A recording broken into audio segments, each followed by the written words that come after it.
This is Paul. Yes. The adversary ethics. Dirty tricks. Yes. Now, somebody in the government decided to make themselves my adversary. Yes.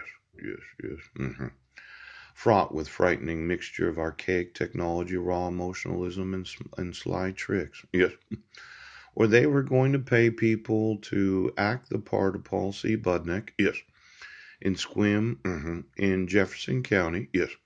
Because somebody thought it was funny having people arrested for crimes that they had no involvement in. Yeah. Now, a well directed crotch kick in retaliation. Pooch. I want you to realize, yes, this police brutality, yeah. Or you can bribe anybody, yes, to do anything, yes, when you have the evidence proving the individual is innocent, yes, not guilty. Now, I've been the victim of the crotch kick, yes, where somebody just keeps kicking me in the nuts, right, because of their refusal to acknowledge the laws of the United States. And it's just not the billionaires, right? The large corporations. Right? It's the individuals in the military that don't realize the importance of drought. Yes. Now, let's say you're a general or an admiral, yes, and you do have knowledge of false accusations of crime, false accusations of child abuse, right? The issuance of court orders where the petitioner didn't sign it and used a forgery of the ex officio superior court clerk. Yes.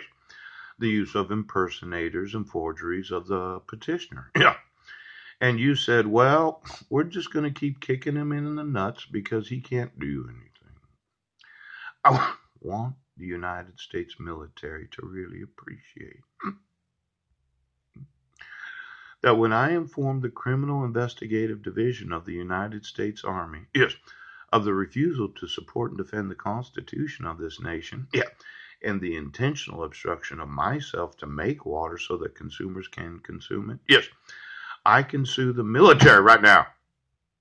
Now, generals, yeah, you're going to make a decision to have supported, yes, and defended the Constitution of the United States. Because that military budget that you're so sure that you need, yes, I'll take a good portion of it. Yes, I'll use it to manufacture water. Yes, and you will support the defense of the United States of America. Now, for all of you that said we need some new armaments, yes, there could be some think tanks right now in the military industrial complex that we no longer need to employ those, yes, in that industry. Now, we're absolutely sure about our needs for armaments, aren't we? Yes. Can you be in the Army without thinking about armaments? No. Can you be in the Navy? No. How about the Air Force? No. Let's say I looked at your actual budget for any and all new armaments that you did feel that as a military you had need of, while at the same time you're going to allow this whole nation to experience a nationwide drought because of the lack of water in the atmosphere. Now, the military seems to be employing think tanks, yes, that is going to obligate. Now, for all of you that have contracted with any of those that manufacture armaments of this nation, I'm thinking you don't need another tank. You don't need another Jeep. No, you don't need a new rifle or handgun. Yes. In fact, the truth of the matter is you might not need any new uniforms. What if you had no new boots? Yes, yes. Why don't we go through the actual shoes of those that are in the military? I think that you've been given away, yes, perfectly good.